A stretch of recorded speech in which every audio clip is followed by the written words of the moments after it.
getting a substantial gift from a family member and you're worried about any kind of commingling or claim later, that's a place where an antenuptial agreement is very useful.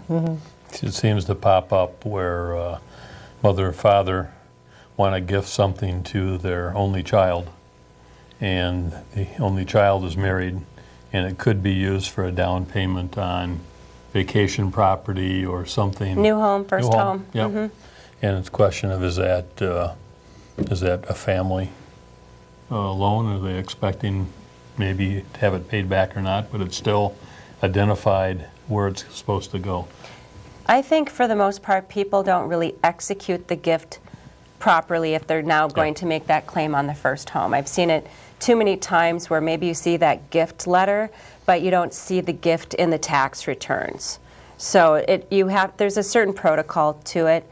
I don't have enough money to do that myself for anybody to gift them that, so I haven't had the opportunity to follow that myself. But I am concerned about when somebody signs a gift letter and yet they think that they're preserving, that $10,000, $40,000, however much money that they're putting down to help somebody buy a house. It's like, it says gift in the letter. And there's, a different type of whether you're gifting it to somebody to buy a house or if you're gifting it as a pre-whatever to their inheritance. So, one of the issues that I want to make sure we cover, and now's as good a time as any, is the cost of lawyers. Now, I'm not talking about you in particular, but you hear it all the time, both within the profession and lay people.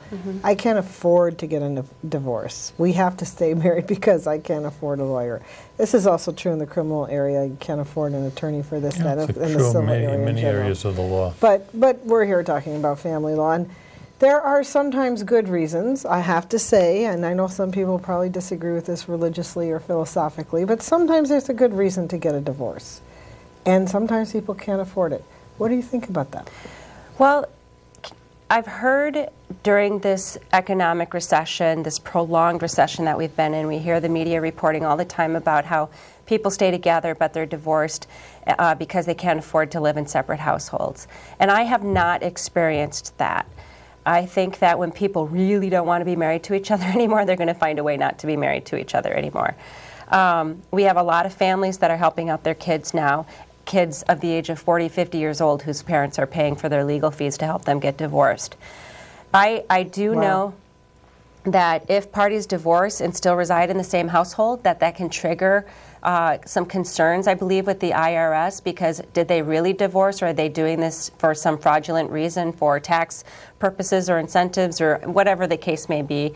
I know that it's a really risky thing for parties to get divorced and to remain in the same household together. I do know people do that. There's a lawyer I know, actually they're both lawyers, but he is an unemployed lawyer, the father, and they live in the same household. I don't know where they are in the process of their divorce, and I know another couple who were divorced and lived separately, and the kids got older and started college, and they couldn't really afford to help their kids through college and made a decision to live in the same household. By this time, one of the parties was remarried, and and it seems to have worked, and so they can send their children to college. Well, I think that the thing that's key on the second one is the fact that one of the parties remarried, so clearly we don't have a polygamous situation there or something. And then in the first one, you did indicate that you're not quite sure where they are in the process. And many times people don't separate until they absolutely have to, until that order comes down for them to do that. So I haven't seen necessarily that people can't afford to get divorced, because if they really want it, they're going to find a way to do it.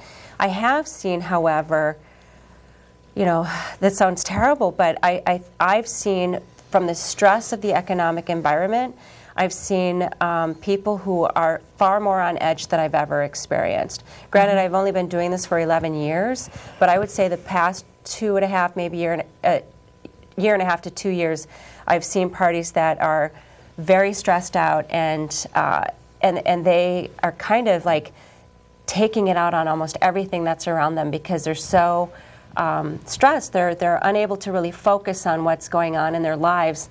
There's the divorce, maybe they've lost a job, maybe they're having trouble with a kid, maybe because they've lost a job and going through a divorce, now they're drinking more, whatever it is, that may be their outlet. That part of it's very different. That's some behavior that I've seen that's very different.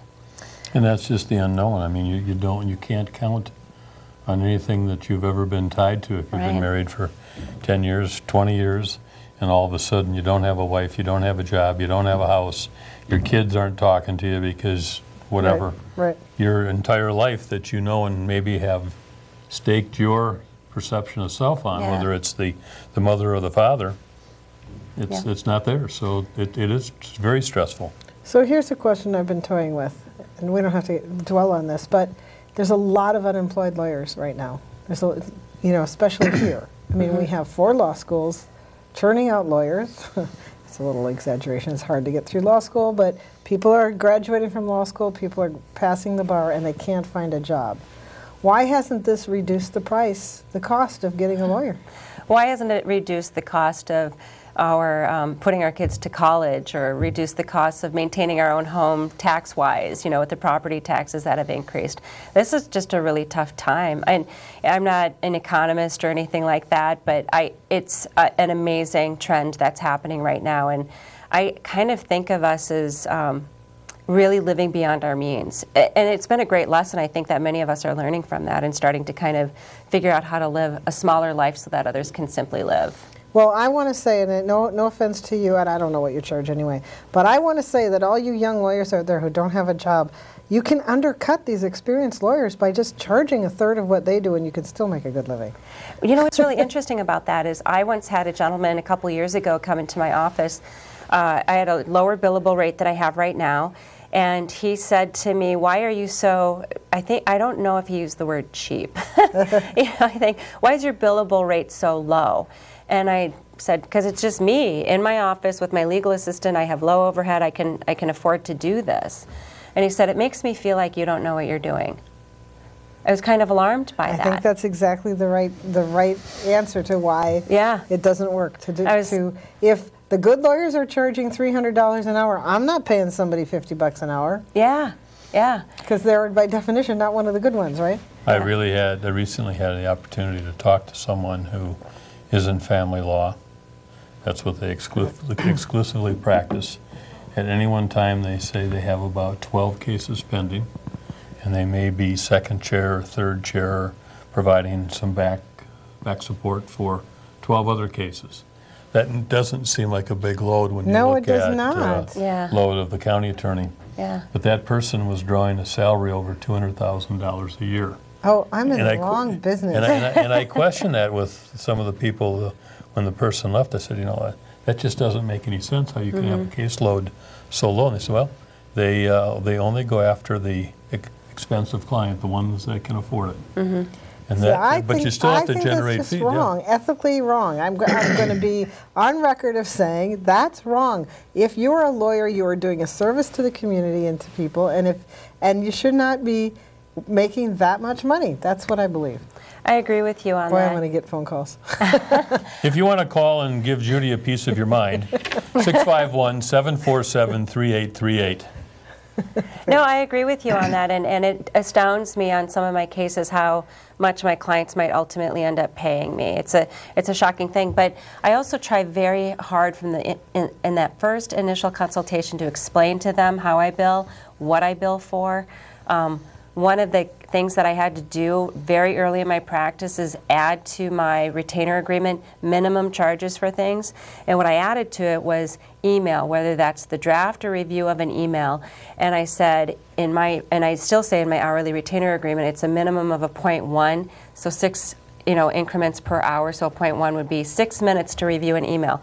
That means that if you open up your email and you just write a question, I can't believe you didn't bring the kids home, or she won't let me do whatever, that you're going to get a 0.1 on that. So I encourage my clients, open up an email, ask all your questions, leave it open, or put it in your drafts, keep asking all those questions, and then send them in the morning to me. Because I came to the office one day and I had about 20 emails from a client that was not sleeping that night, getting up and going onto the computer and just kind of blurting these questions out to me. So I had to establish that policy in order to prevent myself from going too crazy with all those emails that were coming through. Well, it's something different that probably 11 years ago you did not have to worry about. Exactly. You probably didn't have a cell phone. You had an office line. You maybe had a little answering machine that would beep every, with messages. So just the practice alone has to have changed so drastically for you. Yeah. Now, you asked a question earlier about, I think it was kind of along the lines of, not family dynamics, but maybe relationship dynamics. And it reminded me a little bit about my philosophy on relationships. I think that as a country, we have a really interesting approach to marriage in this country, and one of my favorite... Interesting's a good word. One of my favorite books that explores it, and so readable, is The Marriage Go Round by, I think the guy's name is Andy Cherwin or something like that. Gave me like a great understanding about, oh yes, now I understand why this can be so difficult in this country. Put a high burden on families or on marriage to succeed, and we think that if parties are going through a dissolution or divorce, that their marriage has failed. Right. And I don't know why we put a higher burden on that marital relationship to succeed than we would on familial relationships. We never think of families as failing, but we do in divorce.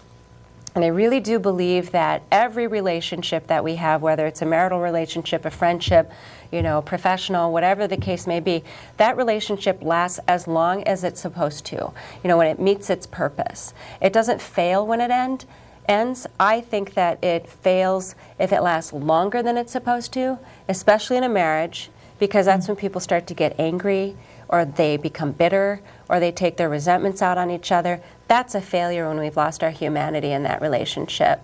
I love, in what I do, I love helping people transition through the most unknown period of their life, because when they get through that, it is an amazing thing on the other side of it. I just met with a former client. Wow, today's Friday, just this morning. It seems like a long time ago because I've been canning. Just this morning, I worked on her case almost 2 years ago, and she came to me with some post-decree questions. And she just had this look. I mean, she had this glow. She looked stunning. And not that there was anything wrong with her before, but just to see this person who was, you know, had transitioned through this very difficult time of her life and got to a place where she feels good about who she is. She told me she's never been happier, and that's what I want for my family law cases. I know it's hard and it's scary, and this isn't what you dreamed. You thought that your life was going to be with this person for the rest of whatever. But when it happens, if you can transition through it, and if you get a good attorney who can help guide you through that process, I just love the outcome on the other side of it, especially when kids are involved. And there are a lot of people, and this isn't saying they're bad attorneys or good attorneys, they're just different ways of handling people. There's different ways of handling the stress that comes through the door to be dropped on your desk or on your computer. And there are people that will do nothing but fight. If you want to fight, you can find that attorney. You can always get a reference from someone to say, yep, I am very mad at him or her, and if they want a pencil out of my house, they're going to have to bring a motion. And you can do that, and you know, pay them for it. What does it cost? How many? Give me a nice sense of how many hours would it take for you to do a motion to get a piece of property? Well, depending on the property, you know, the complexities of it, but at minimum... it's a bandsaw. Well, I was going to say at minimum, though, on any motion to try and establish some rights, it's going to be a minimum of 5 hours, plus you've got a couple of hours for traveling to and from the hearing, or however long it takes you to be there. Maybe prepping the documents, getting the information from the client. If they're a good client, they get it to you right away. If they're like many clients, you keep asking them for the information. And maybe the other party they're getting has billed most for that. of the documents. Yep. And they don't have ready access to it. Yep, exactly. So there are a lot of ways to come up, but you're talking about 5 hours of time for maybe one object, and start thinking about all the preparation for custody, legal or physical, about all the conditions, who's going to get Aunt Nellie's pot, and who's going to get the canning equipment. And, right. I mean, there's so many things that come up, and it's just that are very unusual that people have to sort through things, and that's, you know, you thank God for attorneys, and that's what I always thought that Lee did when she was in court. She didn't present unusual arguments, that she came in, she had good control, and I think a lot of attorneys have that, and a lot don't, or they're somewhat driven by their client. They don't want to lose the client. Well, but sometimes you need to. Sometimes I hear you though. Yeah. So we've all heard lots of jokes about divorce. You know,